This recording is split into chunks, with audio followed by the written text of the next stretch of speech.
Pois os meus pensamentos não são os pensamentos de vocês, nem os seus caminhos são os meus caminhos, declara o Senhor. Isaías 55:8. Uma pesquisa mostra que o livro da Bíblia que mais agrada aos cristãos é o de Provérbios. Ocorre que a ética e a moral do conteúdo de Provérbios oferecem um ensino muito importante para as pessoas hoje em dia. Por isso, embora não frequentem nenhuma igreja, muitas pessoas leem a Bíblia para tirar dela sábias lições de vida. Mas a palavra de Deus em que cremos é muito mais do que uma simples regra de ética e moral. Além disso, Provérbios fala claramente que o temor do Senhor é o princípio do conhecimento e da sabedoria. A Bíblia é o único meio que nos permite conhecer o coração de Deus. Uma vez extirpados maus pensamentos, é tempo de realizarmos o transplante mental do pensamento de Deus, que foi revelado por intermédio de sua palavra. Por meio de sua palavra, Deus deseja conceder-nos a graça do reino dos céus. Embora tenhamos de viver neste mundo, Deus deseja nos dar a graça e a bênção de que o homem que pertence ao reino é capaz de desfrutar. Por isso mesmo, Jesus não disse: arrependam-se e venham ao reino, mas sim, arrependam-se, pois o reino dos céus está próximo. Mateus 4:7. Não se trata de Jesus ter vindo para nos levar ao céu, mas para nos dar o céu em nosso coração e família. Então, como podemos conseguir o milagre se nos sentimos limitados e enfrentamos uma situação impossível? Quando eu era menino, observava com frequência a maneira com que meu pai enxertava um ramo no tronco de uma árvore. No início da primavera, ele tinha o costume de trabalhar em um pomar de caquis. Existem dois tipos de caquis, um selvagem e o outro doméstico. Os frutos são totalmente diferentes. Meu pai cortava a raiz do caqui selvagem e então usava um tubo de palha. Enxertava um ramo de caqui doméstico, cobrindo-o depois com terra. Às vezes, havia um momento de secura por falta de compatibilidade entre a raiz e o ramo implantado. Mas, uma vez superado o período de adaptação, de forma surpreendente, o pé de caqui selvagem dava frutos do caqui doméstico. Esse princípio da natureza nos ensina um princípio espiritual. Assim como o pé de caqui selvagem é capaz de produzir o fruto do caqui doméstico, nós também podemos ter os pensamentos de Deus e falar o que ele fala. Qual é o caminho para isso? Talvez seja a pergunta de muitas pessoas. O pensamento e o plano do homem produz consequências humanas. Se, no entanto, repelirmos o pensamento do homem e enxertarmos em nós o pensamento de Deus, talvez, inicialmente, passemos por um momento de turbulência, mas se superarmos o obstáculo, será possível pensar, agir e crer como filhos e filhas de Deus, e assim experimentar o milagre. Mas as pessoas se recusam a repelir o próprio pensamento, para se apegar à palavra de vida e promessa, porque o coração sofre e vai contra a própria experiência. Contudo, se abrirmos nosso coração para que a palavra de Deus brote em nós, tanto os planos como os pensamentos humanos se desfarão e seremos transformados pela palavra de Deus. Em 1973, quando organizei a 10ª Conferência Pentecostal, muitos pastores e novos convertidos do exterior aproximaram-se de mim perguntando: Pastor Cho, o Senhor deve ser um gênio. Como conseguiu construir uma igreja tão grande? Por que sua igreja cresceu tanto? Eu respondia simplesmente: não sou um gênio, pois um gênio jamais faria o que fiz. Então, como conseguiu isso? Com o pensamento do homem, não seria possível. Mas, se o pensamento de Deus se enraizasse no pensamento do homem, acontecem milagres surpreendentes.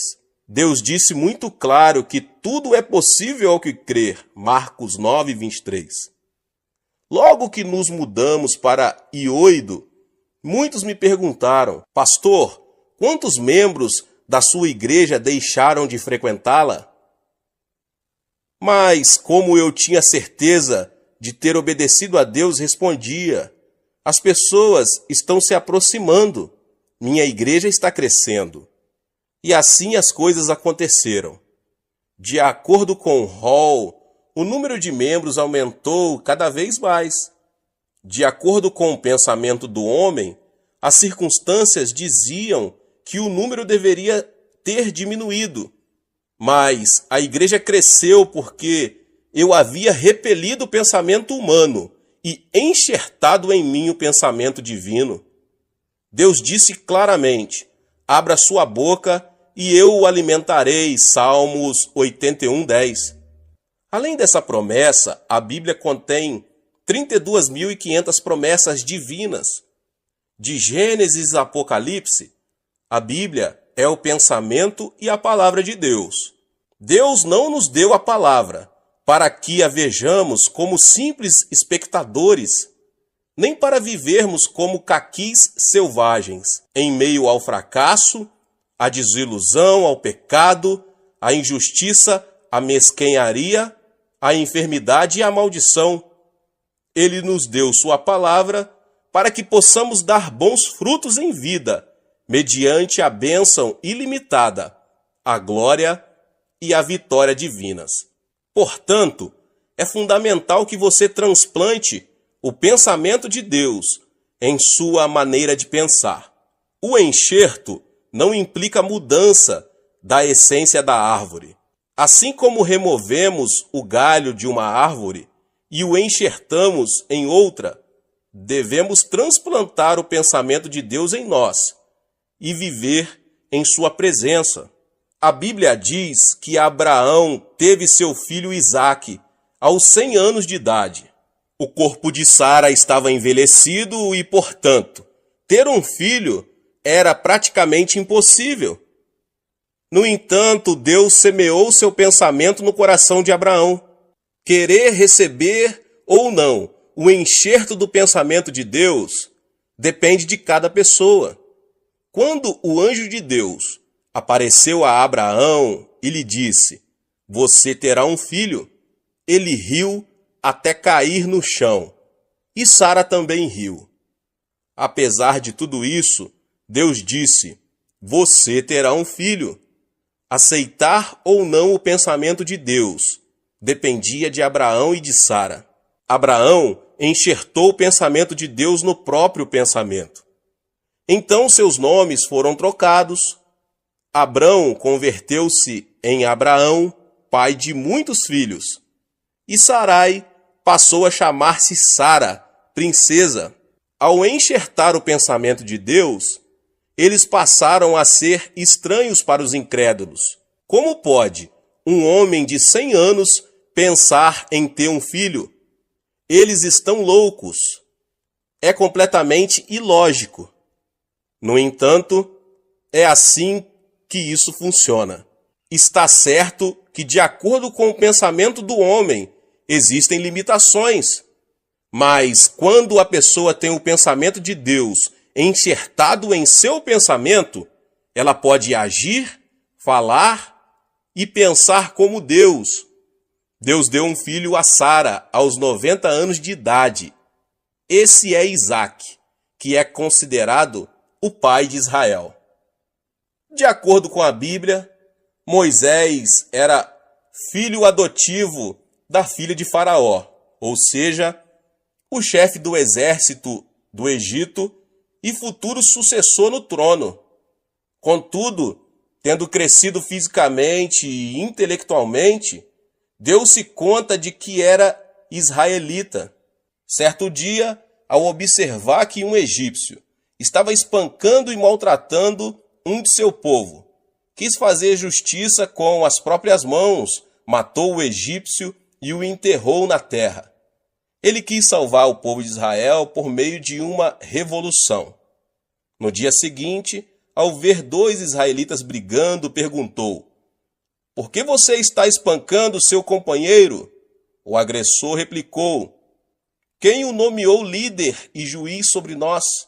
Você quer matar-me como matou o egípcio?" Quando a notícia chegou ao palácio real, o faraó ordenou a captura de Moisés. Imediatamente, este fugiu do Egito e foi para o deserto de Midian, tornando-se ali um genro de Jetro, o sacerdote. Passou o tempo e Moisés tornou-se velho. A Bíblia diz que ele morreu com a idade de 120 anos e que seus olhos e seu vigor não se tinham enfraquecido. Deuteronômio 34:7. Certo dia, ao apacentar as ovelhas no monte Horebe, Moisés ouviu uma voz vinda dentre uma sarça que ardia, mas que não se queimava. E a voz dizia: "Moisés, tire as sandálias." E o Senhor continuou dizendo: "Eu o envio ao Egito, para que liberte o povo de Israel." Moisés não conseguia acreditar no que estava ouvindo de Deus. Por isso reagiu dizendo: "Ó Deus, rogo-te que envies outra pessoa. Eu tenho dificuldade para falar e estou muito velho para isso. Envia outro em meu lugar."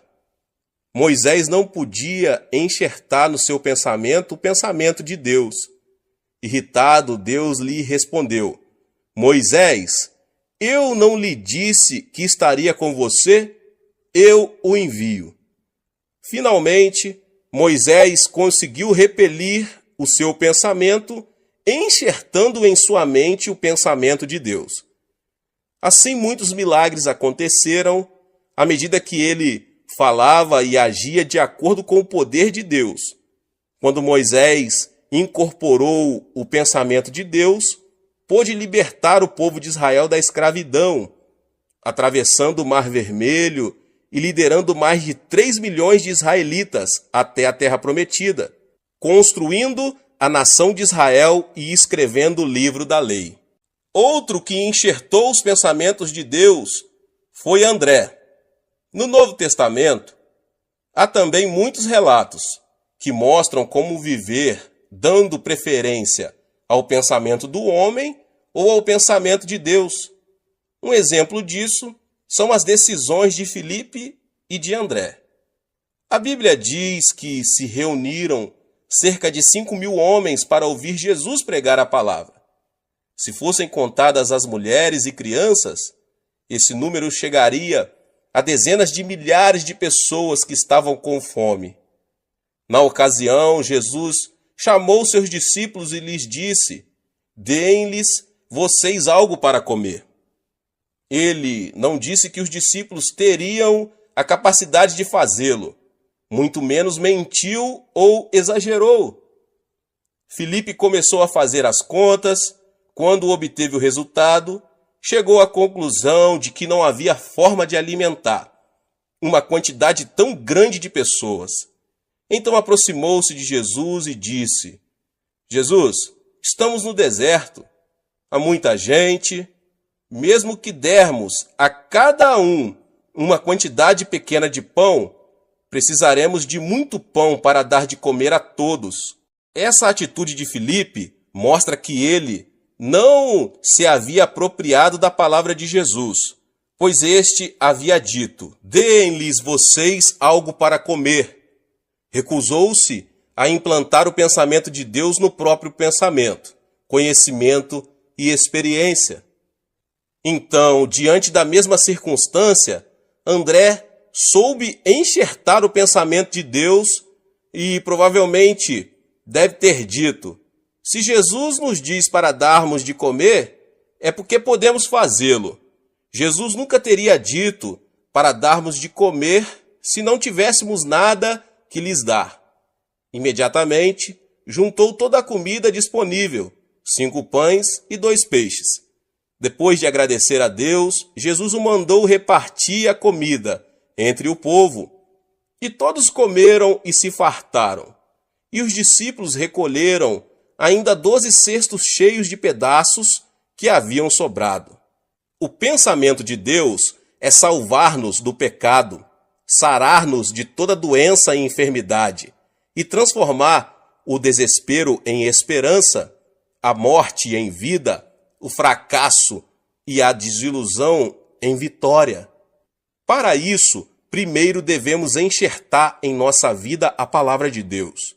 Não é fácil escolher o pensamento de Deus a fim de crer nele. Abraão também falhou nesse ponto.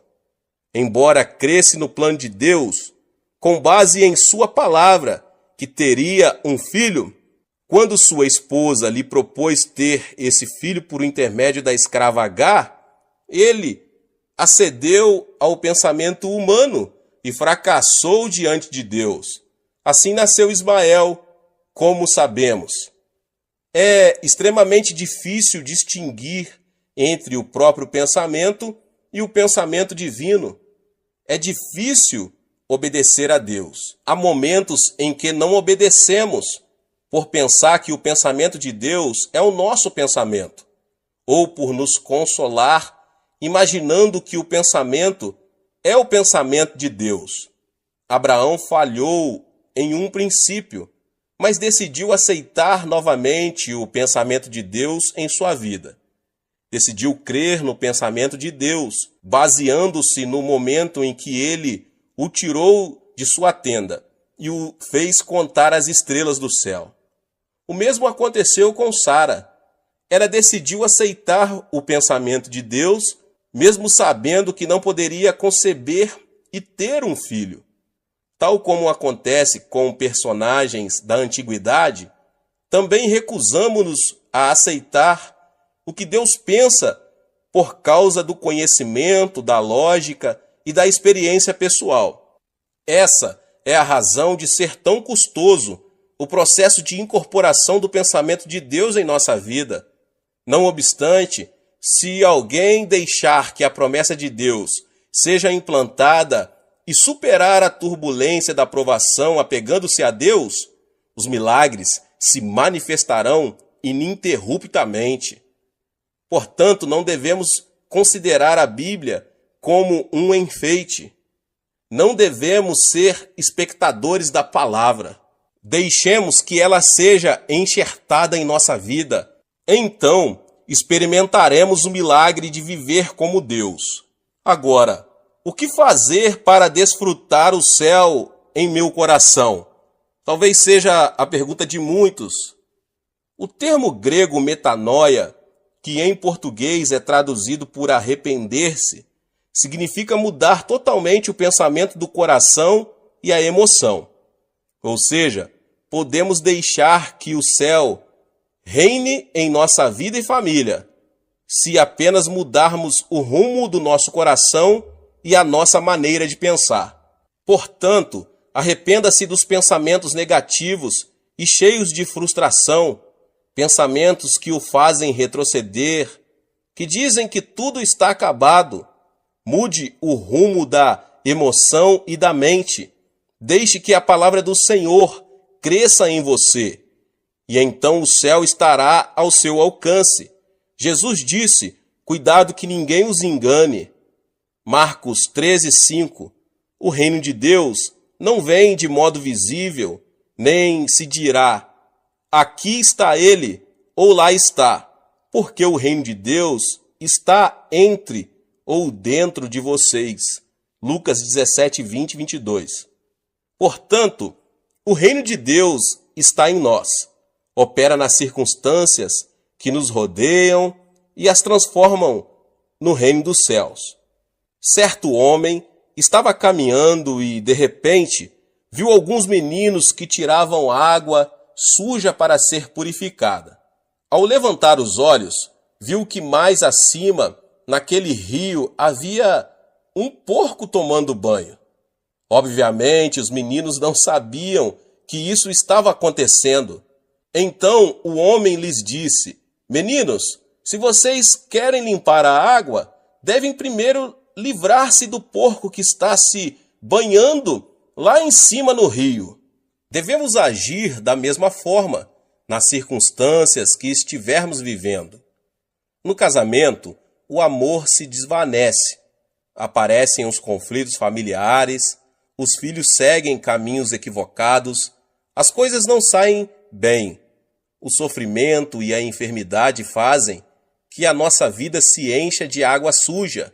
Tratamos de retirá-la de um poço, mas quando o fazemos, vemos que o outro poço se encheu de água suja e acabamos caindo na desilusão. Como podemos solucionar esse problema? A Bíblia diz, Provérbios 4:23, acima de tudo, guarde o seu coração, pois dele depende toda a sua vida.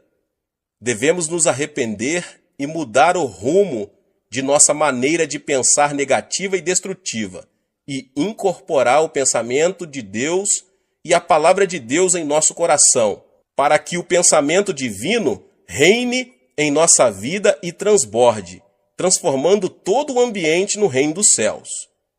Podemos experimentar o milagre se tão somente implantarmos a palavra de Deus em nosso coração.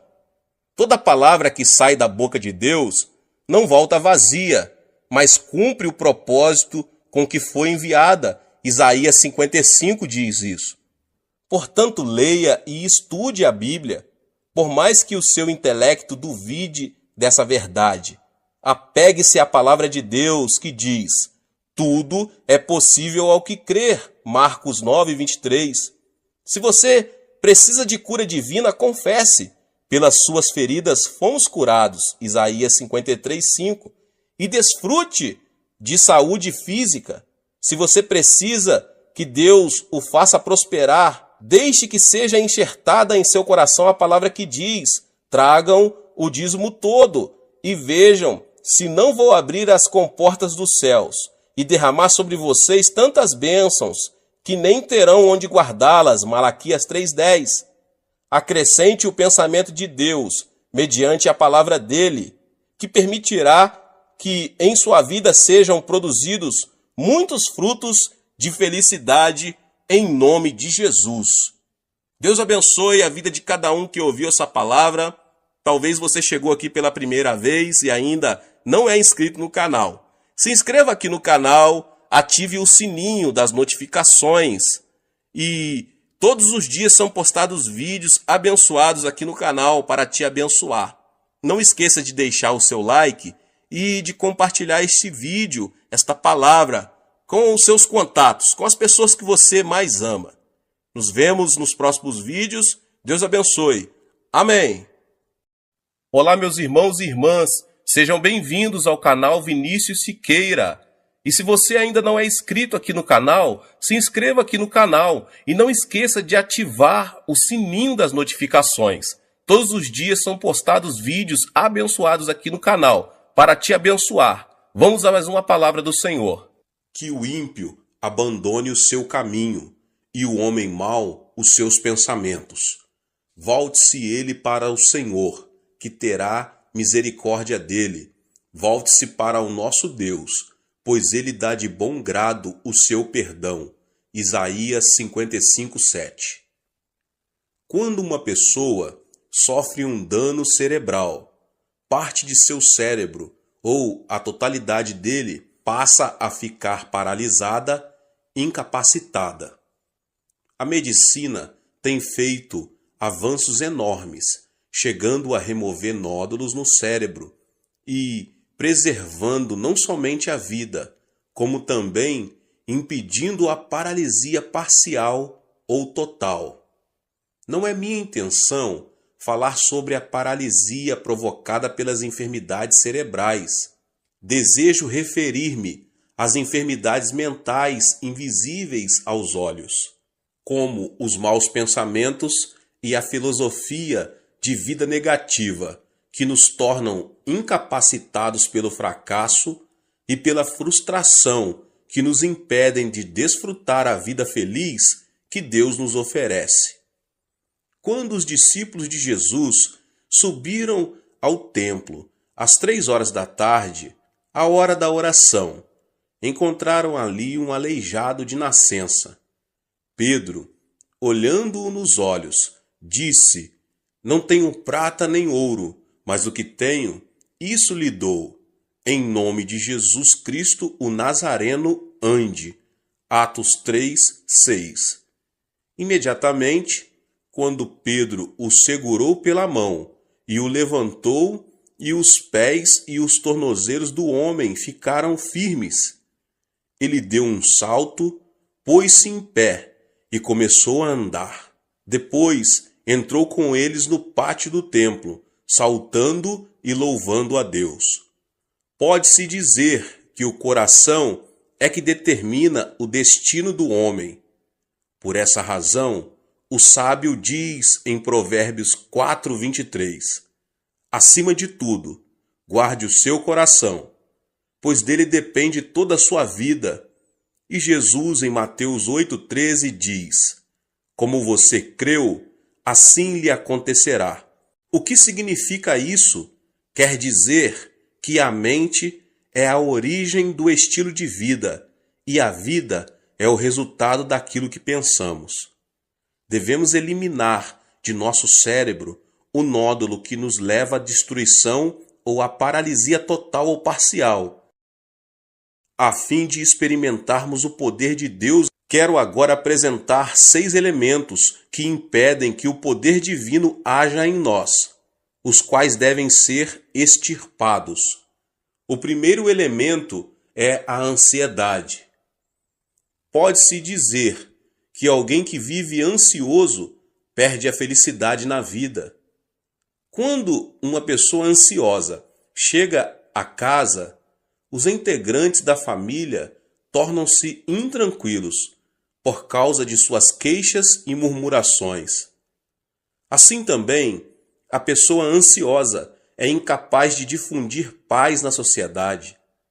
Esse tipo de gente provoca reação de agitação em cadeia. Segundo estudo do médico Dr. Walter Clemente Albertis, especialista em gastroenterite do reconhecido Hospital Mayo, a causa de todo tipo de doença é a ansiedade. Isso significa que a ansiedade destrói a saúde física, além de destruir a felicidade do coração. Qual é a causa da ansiedade? Apresento aqui 2 de suas origens. A primeira origem da ansiedade, as circunstâncias produzem ansiedade. Quando uma pessoa sente-se incapaz de enfrentar uma situação, torna-se ansiosa. Por exemplo, quando não consegue solucionar um problema financeiro ou quando vive uma situação que parece estar além de qualquer esforço humano. Certo dia, Jesus entrou num barco e disse a seus discípulos que passassem para o outro lado. No começo, o lago estava tão calmo que o barco deslizava como um patim sobre rodas. Ao chegarem à metade do lago, porém uma forte tempestade, vinda do monte Hebron, começou a açoitá-los. A embarcação estava prestes a ser inundada, de modo que, em vão, os discípulos tentavam tirar a água de dentro dela. O naufrágio se daria em questão de tempo. Foi então que os discípulos se lembraram de Jesus e clamaram: Mestre, não te importas que nos afoguemos? Jesus levantou-se, repreendeu o mar e imediatamente o vento se acalmou e tudo ficou tranquilo.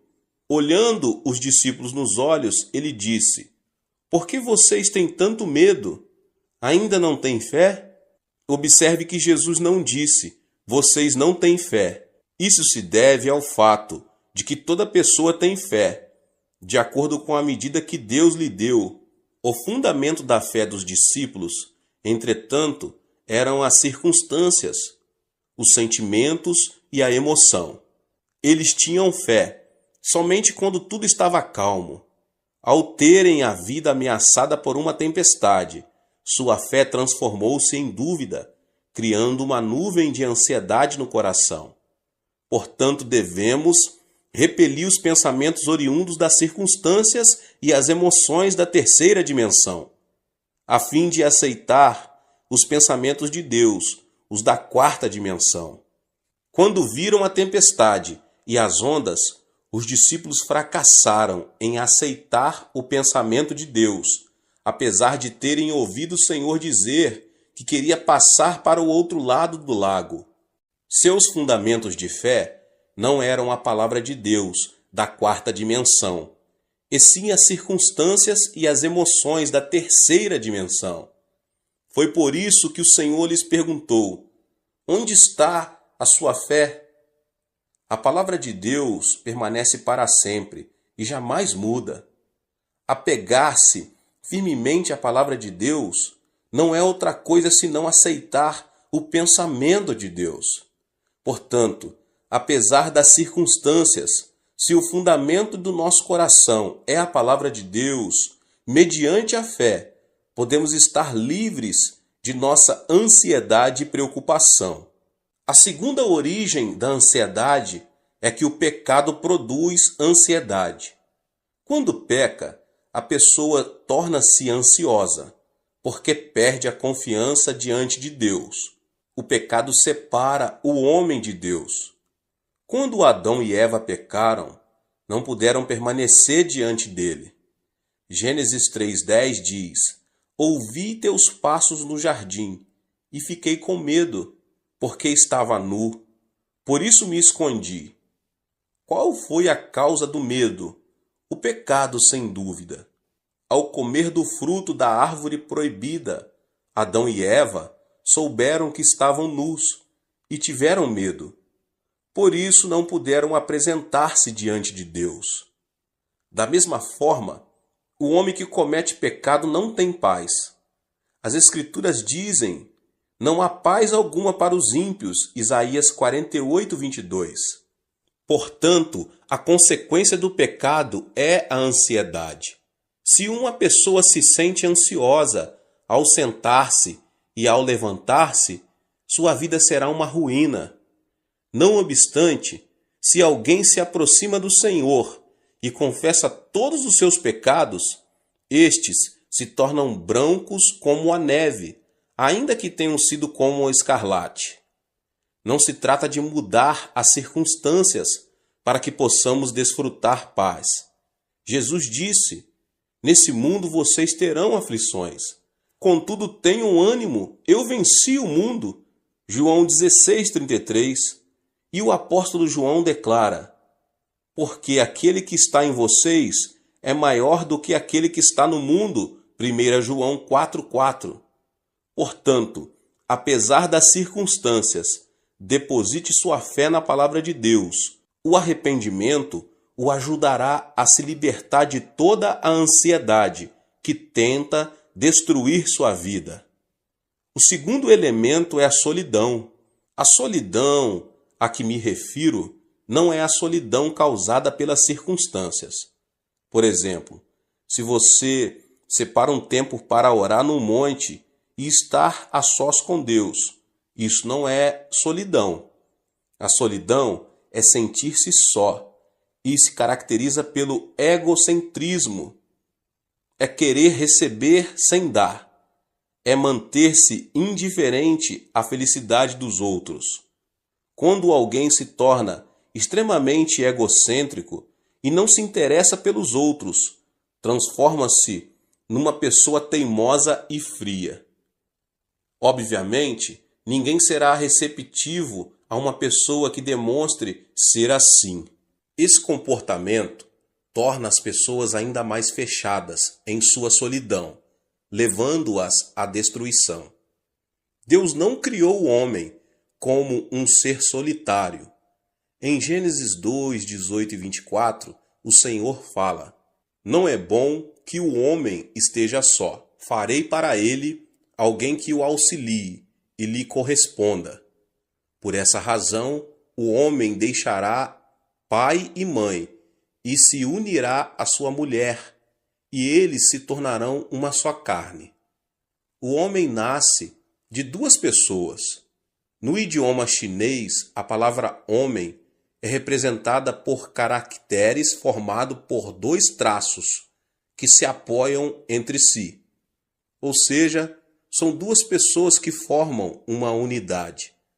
Por isso Jesus orou ao Pai, dizendo: Pai nosso que estás nos céus. Não é o plano de Deus que o homem esteja só. Até mesmo na natureza de pregar o Evangelho, Jesus enviou os seus discípulos em duplas. O apóstolo Paulo sempre esteve acompanhado de Barnabé. Depois de uma discussão entre eles, Paulo juntou-se a Silas e Barnabé a João Marcos. Portanto, quem se considera santo e justo e gosta de estar sozinho, não é um santo verdadeiro. Nada mais é do que um egoísta. Temos de desfazer a solidão do nosso coração, que nada mais faz senão destruir a nossa vida. Agora, o terceiro elemento é a indecisão. A fé sem obras é morta. Quando alguém duvida e vacila entre uma e outra coisa, denota ser uma pessoa indecisa. E uma pessoa indecisa caracteriza-se pela falta de responsabilidade e receio, o fracasso e o erro. Muitas vezes, no dia a dia, o pastor precisa trabalhar como um agente imobiliário. Acontece que as pessoas se aproximam e pedem: Pastor, o senhor poderia me apresentar a fulano? Ou então, quero que o senhor me apresente a Beltrano. Para minha surpresa, nesse aspecto, tive êxito apenas em uma ocasião. Se uma pessoa não se decide quando tem ainda a possibilidade de escolher seu futuro cônjuge, nunca poderá deixar de ser um solteirão ou uma solteirona. No mundo, não existe homem perfeito ou mulher perfeita. É preciso primeiro casar para depois adaptar-se ao cônjuge.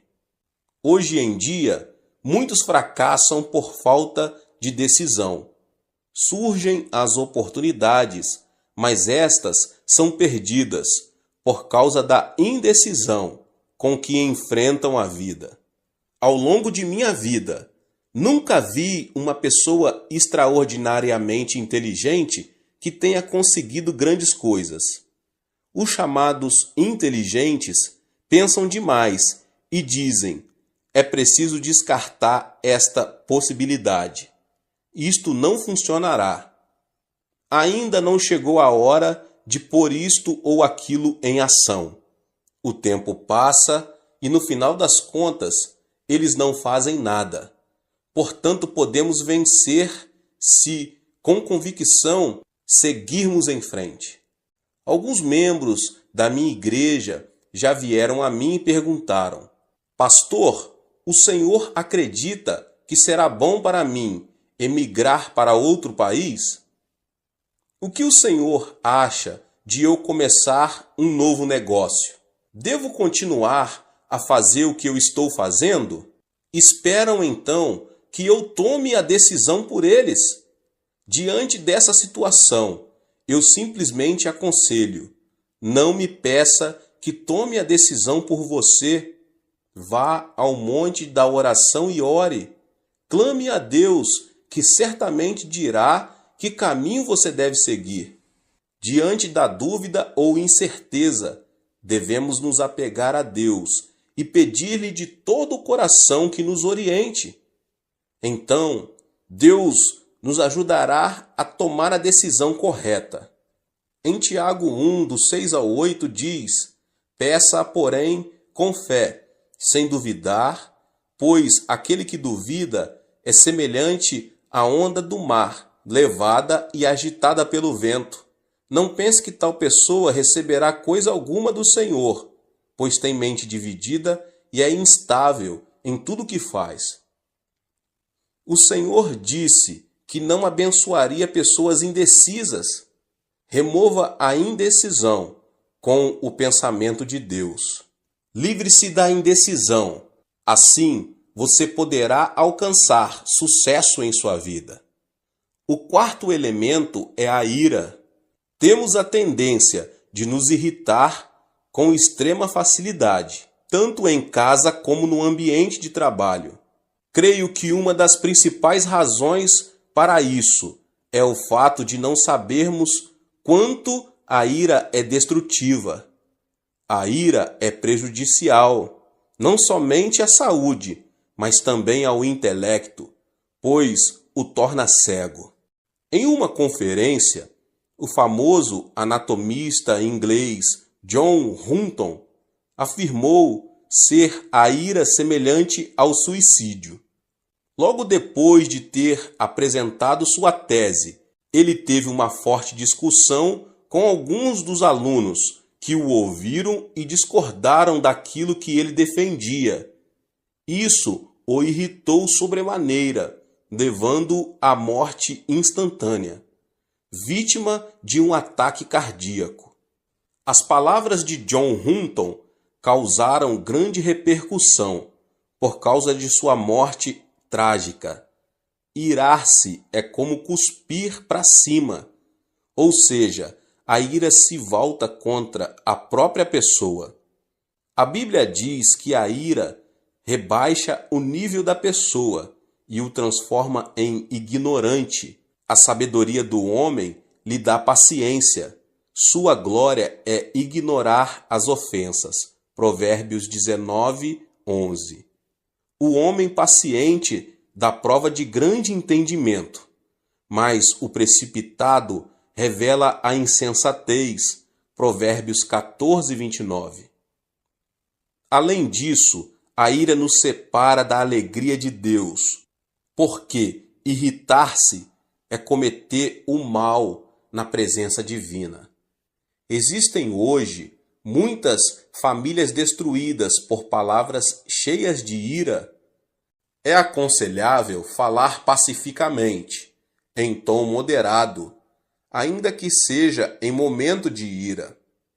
Quando preciso aconselhar pessoas que têm a tendência a se irar facilmente, digo: quando você voltar a se irritar, abaixe a voz e fale devagar. Se a sua esposa cometeu um erro grave, não levante a voz dizendo: querida, porque isso o levará a irar-se ainda mais.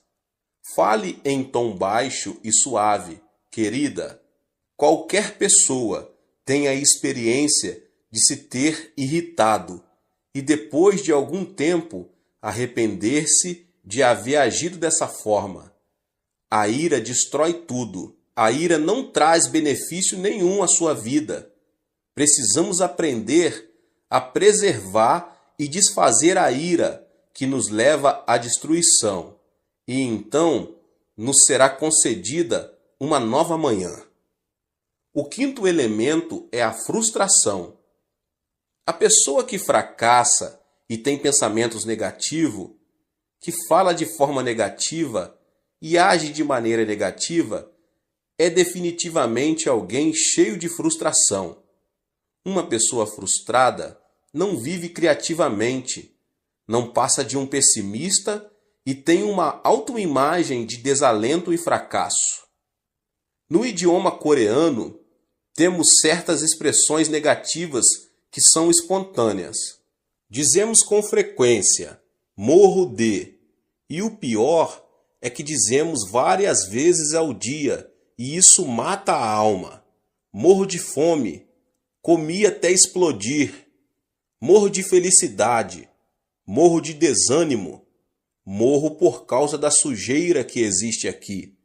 Morro de calor, morro de frio. É tão lindo que quero morrer. Pergunta-me se o aprecio tanto, por que quer morrer? E não é só isso. Há canções seculares, cuja letra é também pessimista e frustrante. Deus não nos abençoará se vivermos chorando e pronunciando palavras negativas. A Bíblia diz: e caiu na armadilha das palavras que você mesmo disse, está prisioneiro do que falou. Provérbios 6, 2. Isso sugere a importância das palavras em nossa vida. Portanto, se falarmos palavras negativas, vamos viver sob a sombra da frustração. Tenho recebido muitas cartas que chegam do interior do país. No entanto, se o conteúdo da carta é negativo e frustrante, deixo de responder a ela. Ao contrário, se a pessoa que a escreveu, embora diante de frustração e de um panorama desalentador, denota a esperança, oro por ela e faço tudo o que posso para ajudá-la. Sabe qual é a diferença entre uma pessoa de sucesso e uma pessoa fracassada? As bem-sucedidas não se mostram frustradas diante de um eventual fracasso e logo se colocam em pé novamente. Ao contrário, as pessoas fracassadas denotam frustração, desanimam e cruzam os braços. Aqui está a diferença. A chave do êxito da vida está em ter coragem e não desanimar nunca. Aos 70 anos, com uma dívida de milhares de dólares, o coronel Sanders foi à falência. Ficou tão abalado que foi internado num hospital. Mesmo assim, não conseguia conciliar o sono. Certo dia, bem de madrugada, ouviu um hino que dizia: não esmoreças, Deus te protege. Descansa sob suas asas, Deus te protege. Como um sonâmbulo, dirigiu-se ao lugar de onde vinha o cântico. O hino vinha de uma pequena igreja. Ao entrar, encontrou uma senhora idosa que cantava o hino, curvada diante do altar. A voz daquela senhora parecia a voz de um anjo. No mesmo instante, ele se arrependeu e entregou sua vida ao Senhor. Repentinamente, sentiu uma grande paz. A paz que só desfrutam as pessoas que caminham com o Senhor. Antes de entrar em falência, Sanders era o dono de uma empresa. Decidiu esquecer seu passado e começar tudo de novo como cartonador. Não foi nada fácil. Entretanto, ele superou a adversidade, confiou no Senhor e, sob a orientação do Espírito Santo, começou a vender frango frito. Hoje, ele é um milionário conhecido em todo o mundo. Esta é a história de Sanders Chicken, mais conhecido como KFC. Assim também, devemos nos livrar da frustração que nos leva ao fracasso. E o sexto e último elemento é o autoabandono. Atualmente, as histórias de criminosos se têm transformado em filmes. A história de Shi Kang-hun, que conseguiu fugir da cadeia com um grupo de colegas, está numa tela gigante, sob o título Holiday. Esse tipo de material cinematográfico tem o mérito de nos ajudar a ver a sociedade de outro ponto de vista. Mas a filosofia de vida, o que tiver de ser será, dos protagonistas não é nada edificante. Faz alguns anos que Yu Yong assassinou 26 pessoas no espaço de 10 meses, o que causou um grande horror à sociedade coreana. Ele perdeu o pai num acidente de trânsito, quando ainda era menino, e a pobreza fez que esse homem visse a vida de forma tenebrosa. Depois de várias prisões, e quando sua esposa não suportou mais a situação e decidiu divorciar-se, ele abandonou tudo e transformou-se num assassino. Essa é uma história trágica da consciência do autoabandono. Conheço uma família em que o esposo é formado pela Faculdade de Medicina da Universidade de Tóquio e agora é professor de uma faculdade na Califórnia. Sua esposa é também profissional. Não obstante, uma pequena diferença de opiniões os separou emocionalmente. Ao final, acabaram sendo vencidos. O esposo começou a delirar e pensava que a esposa o queria assassinar. Por isso, dormia com uma faca à sua cabeceira. Você pode imaginar uma mulher dormindo tranquila ao lado de um homem que tem uma faca à sua cabeceira? Por isso, a mulher ficou louca. Graças a Deus, a mensagem foi transmitida por meu intermédio e eles aceitaram Jesus como seu Senhor, saíram do autoabandono e finalmente recuperaram a estabilidade familiar. Devemos nos livrar do veneno do autoabandono que destrói a nossa vida. Gênesis 2,15 narra: o Senhor Deus colocou o homem no jardim do Éden para cuidar dele e cultivá-lo. O jardim do Éden não é outra coisa senão o nosso coração. Na antiguidade, a fonte de vida encontrava-se no Éden, mas na atualidade, a fonte de vida se encontra no coração. O Deus que disse ao homem para cuidar do Éden, hoje nos manda cuidar do nosso coração. É necessário que os nossos pensamentos se fundamentem na palavra de Deus, para que o nosso coração seja preservado. Ou seja, o sucesso e o fracasso não dependem do destino. Podemos ser felizes se, mediante o pensamento de Deus, conseguirmos extirpar os 6 tumores do coração, a saber, a ansiedade, a solidão, a indecisão, a ira, a frustração e o autoabandono. Que você possa ter força no Senhor, na palavra de Deus, na oração, conseguir retirar da sua vida, em nome de Jesus Cristo, tudo que atrapalha o poder de Deus, o poder divino de atuar na sua vida. Deus abençoe a vida de cada um dos irmãos que ouviram essa palavra do pastor David Puyong Cho. Se você ainda não é inscrito aqui no canal, se inscreva no canal, ative o sininho das notificações para você não perder nenhum vídeo que são postados aqui todos os dias. Deixe também o seu like e não esqueça de compartilhar essa palavra com as pessoas que você mais ama. Nos vemos nos próximos vídeos. Amém.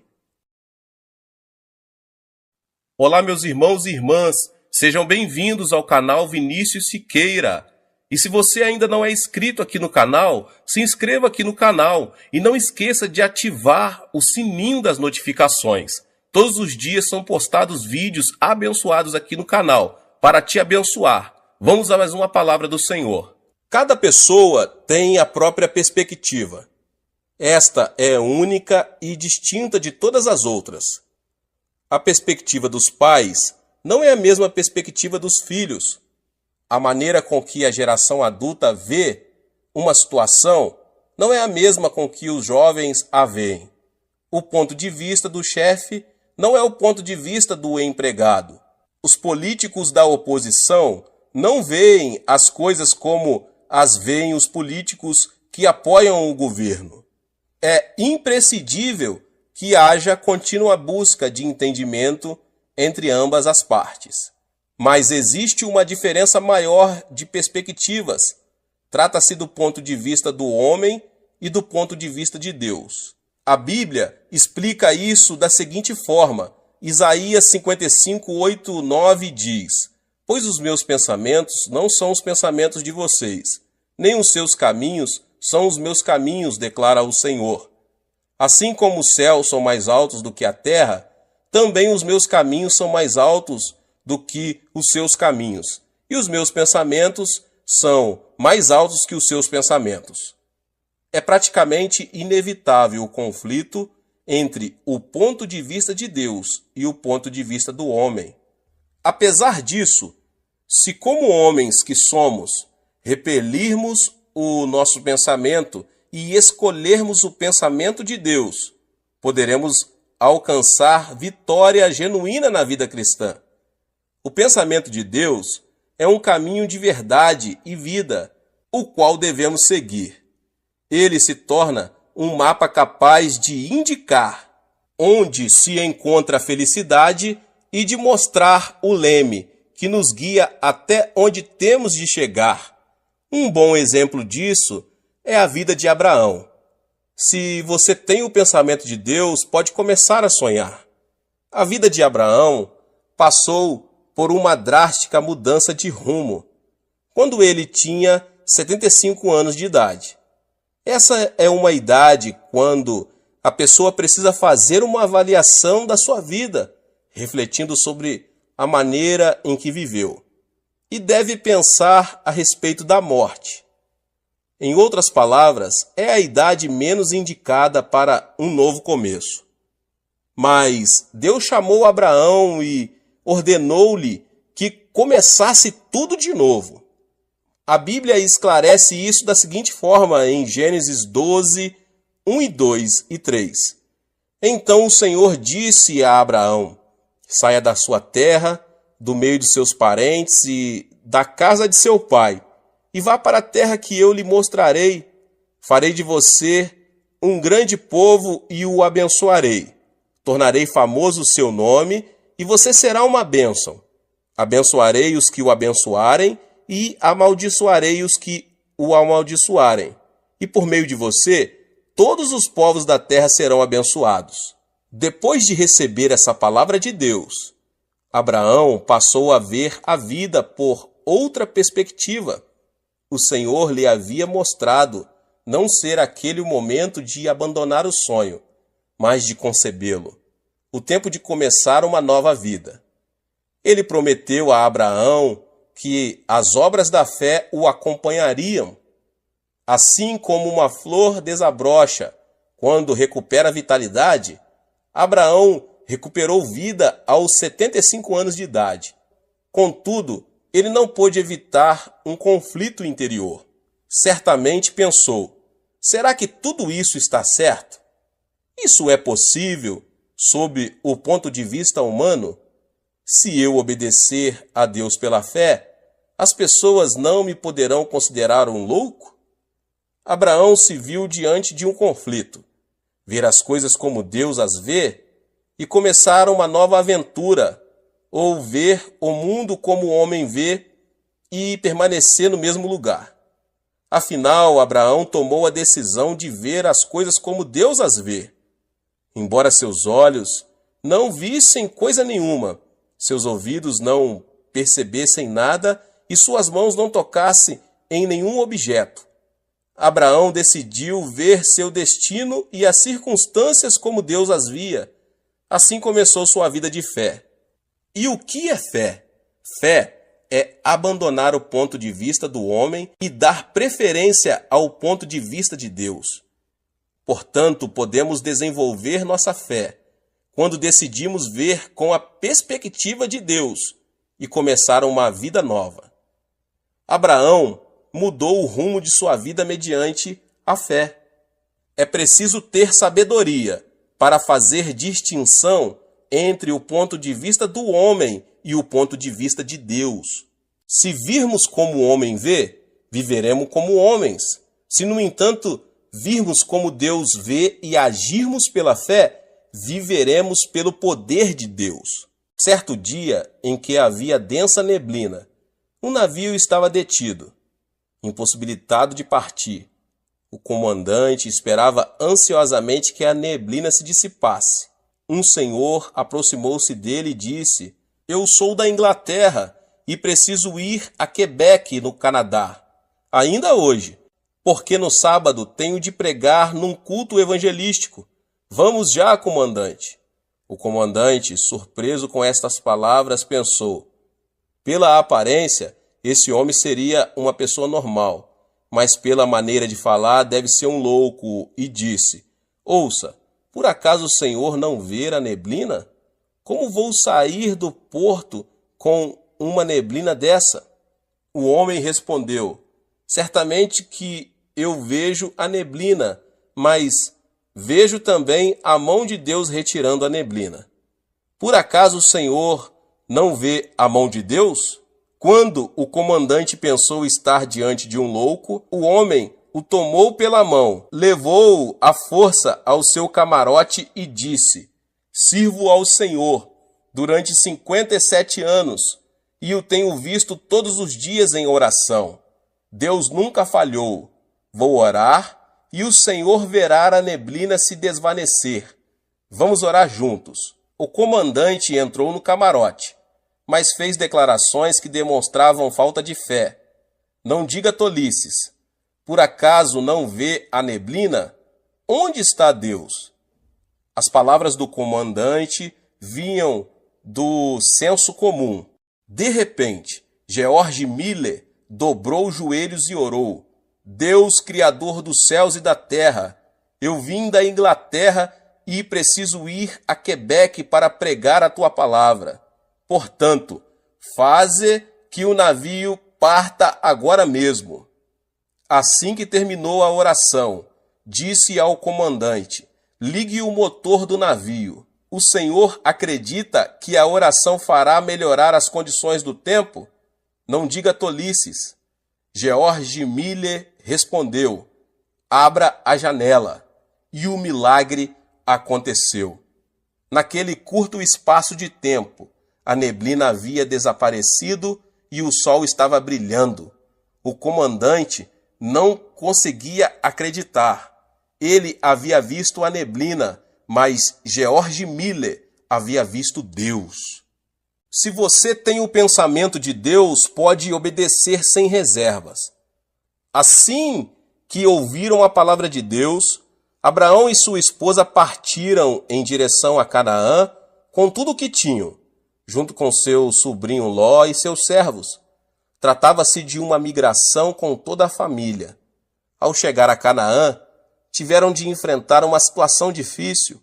A terra estava passando por um período de estiagem e não havia água nem comida. A família clamava por comida e seus animais desfaleciam por falta de alimentação apropriada. Diante das circunstâncias adversas, Abraão decidiu ver as coisas pela perspectiva humana. Buscando a sobrevivência, foi para o Egito, a terra do pecado, junto com seu sobrinho Ló. Ali, com o propósito de preservar sua vida, fez que a esposa dissesse que era sua irmã. Não é assim que o homem vê as coisas? Reconhecendo as adversidades, Abraão abandonou a perspectiva de Deus e preferiu a perspectiva do homem. Mas Deus observava as circunstâncias por outro ponto de vista. Ele viu que Abraão, embora tivesse decidido ter fé, ainda estava preso a coisas humanas.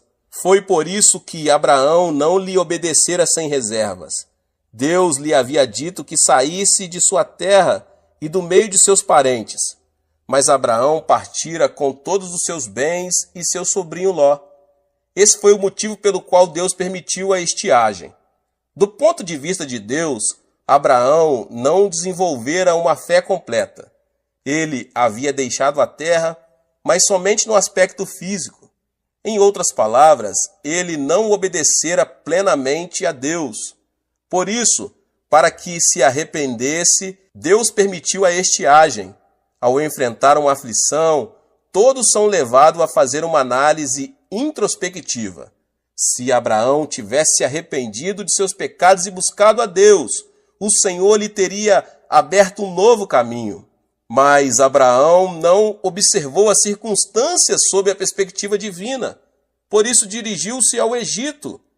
Se alguém escolhe ver as coisas com os olhos humanos, deve se responsabilizar pelas consequências em sua vida. Ao contrário, se alguém decide ver as coisas com os olhos de Deus, é este quem o protege e responde por sua vida. Como consequência, Abraão enfrentou situações muito críticas. O rei do Egito tomou Sara, pensando ser a irmã mais nova do estrangeiro. Abraão preservou sua vida porque entregou sua esposa como mulher a outro homem. Definitivamente, o conflito e a vergonha se apoderaram dele. No entanto, o processo o levou a um genuíno arrependimento. Foi então que Deus lhe deu uma nova oportunidade. Se você tem o pensamento de Deus, você pode confiar na promessa. Depois do quebrantamento, Abraão voltou à terra de Canaã junto com seu sobrinho Ló. Em Canaã, ele teve uma vida próspera porque administrou bem o que ganhou no Egito. Mas os servos de Abraão e Ló discutiam com frequência porque não havia água suficiente para todos. Diante disso, Abraão decidiu separar-se do seu sobrinho. Ao ouvir a confissão de Abraão, percebemos imediatamente quando ele tinha sido quebrantado. Não haja desavença entre mim e você, ou entre os seus pastores e os meus, afinal somos irmãos. Aí está a terra inteira diante de você. Vamos separar-nos. Se você for para a esquerda, irei para a direita. Se for para a direita, irei para a esquerda. Gênesis 13, 8, 9. Abraão cedeu a Ló praticamente tudo. Essa declaração manifesta a convicção de Abraão, que decidiu não olhar a circunstância sob o ponto de vista humano, mas apegar-se ao pensamento de Deus. Por outro lado, Ló viu as coisas sob a perspectiva humana, levantou os olhos e observou que todo o vale do Jordão até Zoar era terra bem irrigada.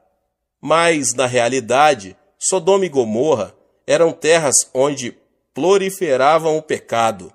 Depois de separado de seu sobrinho Ló, Abraão, que tinha o pensamento de Deus e confiava na palavra do Senhor, decidiu ficar em Canaã. Deus o chamou e disse: "De onde você está, olhe para o norte, para o sul, para o leste e para o oeste. Toda a terra que você está vendo darei a você e a sua descendência para sempre." Gênesis 13, 14 e 15. Falando francamente, a terra de Canaã não se via tão fértil quanto as campinas do Jordão. Mas Deus disse a Abraão que lhe daria e a toda a sua descendência toda a terra que ele estava vendo. Vemos assim que, quando Abraão decidiu olhar seu destino e as circunstâncias sob o ponto de vista de Deus, ele lhe prometeu responsabilizar-se por sua vida. Se você tem o pensamento de Deus, pode esperar pelo cumprimento da promessa. E aconteceu que Abraão chegou aos 85 anos de idade. 10 anos já se haviam passado desde o dia em que ele decidira vir à terra de Canaã. Contudo, Abraão não tinha nenhum filho. Sob o ponto de vista humano, já não havia possibilidade de ver cumprida a promessa divina. Por essa razão, a esposa de Abraão, Sara, propôs-lhe que ele tomasse sua escrava Agar, para que, talvez, por intermédio dela, viesse a ter filhos. E assim foi. Abraão, que até aquele momento estava crendo e esperando na palavra de Deus, começou a olhar com os olhos do homem e, consequentemente, tomou sua escrava como mulher. Pouco tempo antes, porém, Deus lhe havia dito: "Não tenha medo, Abrão, eu sou o seu escudo. Grande será a sua recompensa." Gênesis 15, 5. Mas Abraão enfatizou o fato de não ter um filho, dizendo: "Ó soberano Senhor, que me darás, se continuo sem filhos e o herdeiro do que possuo é Eliezer de Damasco? Tu não me deste filho algum. Um servo de minha casa será o meu herdeiro." Gênesis 15, 2 e 3. Mas esse pensamento era do homem, porque o pensamento de Deus era diferente. Depois de lhe dizer: "Seu herdeiro não será esse. Um filho gerado por você mesmo será o seu herdeiro." O Senhor o levou para fora da tenda e mostrou-lhe as estrelas do céu e disse: "Olhe para o céu e conte as estrelas, se é que pode contá-las." E prosseguiu: "Assim será a sua descendência." Da mesma forma, existe uma grande diferença entre o ponto de vista do homem e o ponto de vista de Deus. O ponto de vista de Deus era que, embora Sara fosse anciã, o milagre ocorreria e Abraão teria tantos filhos como as estrelas do céu. O ponto de vista do homem, porém, era que Sara não podia mais ter filhos. Abraão, que uma vez fracassara por ter escolhido olhar as coisas como o homem as vê, voltara a se equivocar, somente pelo fato de não ter algo que pudesse ser visto imediatamente. Foi por isso que Abraão possuiu Agar e com ela teve Ismael. Mas Deus não aceitou Ismael. Se Abraão não tivesse gerado Ismael, o conflito entre judeus e árabes não existiria. De certo modo, ele voltou a fracassar por haver escolhido o ponto de vista do homem. Ao meditar na história de Abraão, percebemos que não é fácil ver as coisas como Deus as vê e desenvolver um alto nível de fé. Isso não é conseguido instantaneamente. Existe nisso um processo de perseverança. Hoje em dia, muitos cristãos confessam: Deus, eu creio somente em tua palavra. Seguirei este caminho pela fé. Por mais que me critiquem e as circunstâncias não me favoreçam, viverei vendo as coisas com os olhos da fé. Mas quando as circunstâncias se apresentam negativas, esses mesmos cristãos dão um passo atrás e dizem: não posso. Creio ser melhor fazer o que penso. Se continuar assim, certamente fracassarei. No entanto, quando retrocede, o homem cai num abismo de desespero e fica muito ferido. É nesse momento que se lembra da palavra de Deus, arrepende-se e volta-se para ele. Consideramos Abraão o pai da fé. Contudo, ele não se transformou em pai da fé desde o princípio. Abraão precisou ajustar sua visão constantemente. Foi por meio desse processo que ele aprendeu a repelir a obstinação e a mesquinharia do homem, obedecendo à vontade de Deus. Se você tem o pensamento de Deus, pode crer no sobrenatural. Abraão começou a ver as coisas da perspectiva divina, repelindo a imundície da mesquinharia humana e se apegou à fé. Como consequência disso, teve Isaque aos 100 anos. Era um triunfo da fé. Considera-se uma coisa incomum a geração de um filho aos 50 anos. Por isso, é motivo de festa. Imagine-se como teria sido grande a emoção de Abraão. Isaque foi uma criatura divina diante de seus olhos. Para Abraão, Isaque era sua vida, seu herdeiro, sua alegria e sua felicidade. Cada vez que olhava para ele, descobria o sentido da vida. Entretanto, Isaque passou a se converter gradualmente em um ídolo para Abraão. Embora este não o visse dessa maneira, Deus via Isaque de uma forma, Abraão o via de outra forma. Ou seja, havia uma grande diferença entre os dois pontos de vista, o ponto de vista de Deus e o ponto de vista de Abraão. Certo dia, Deus ordenou a Abraão: tome seu filho, seu único filho, Isaque, a quem você ama, e vá para a terra de Moriá.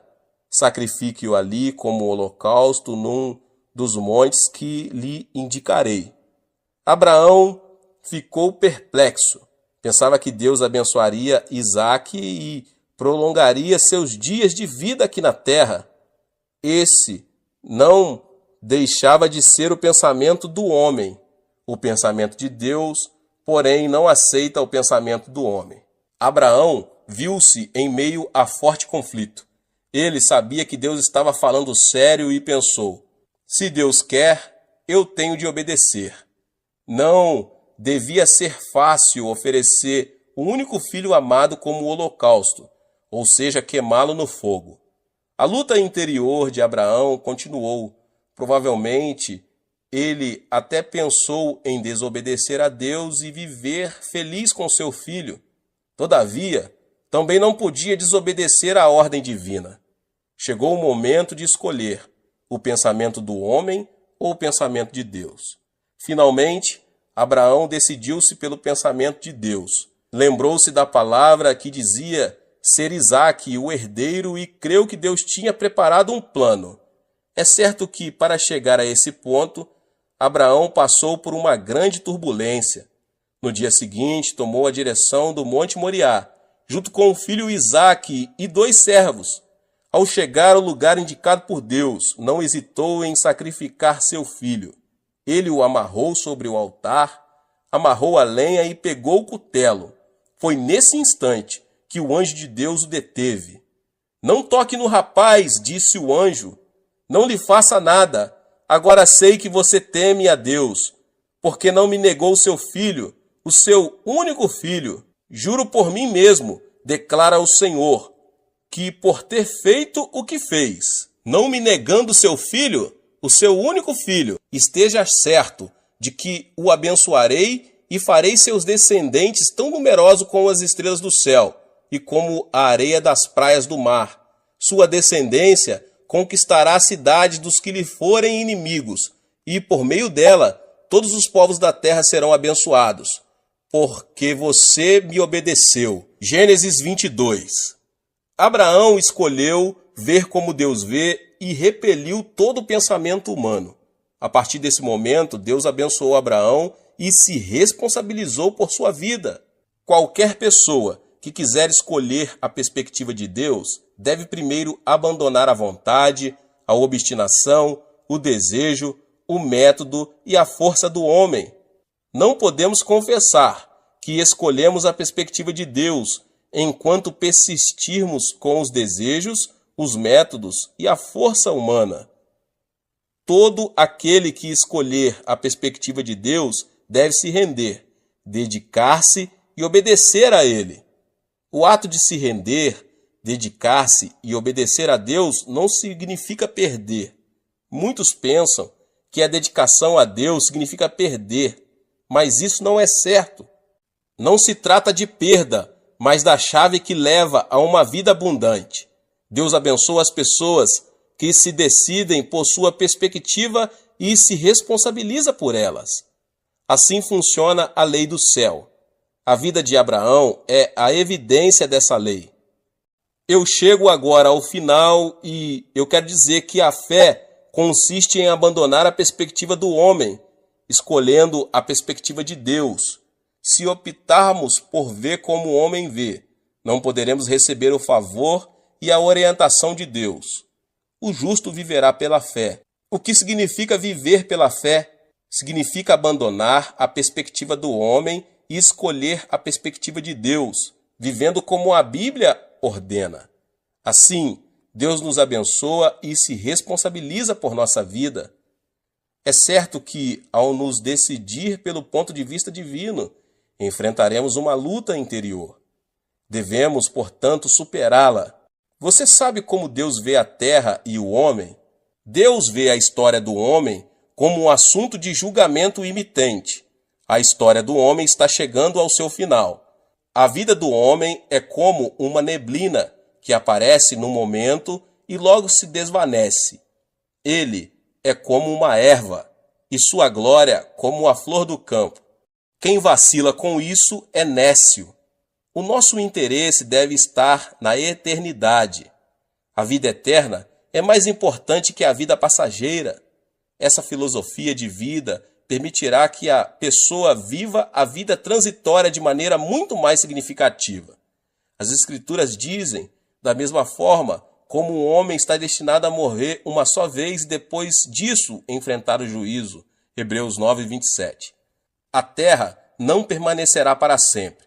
Portanto, temos de ver as coisas sob a perspectiva de Deus. Para isso, devemos tomar uma difícil decisão.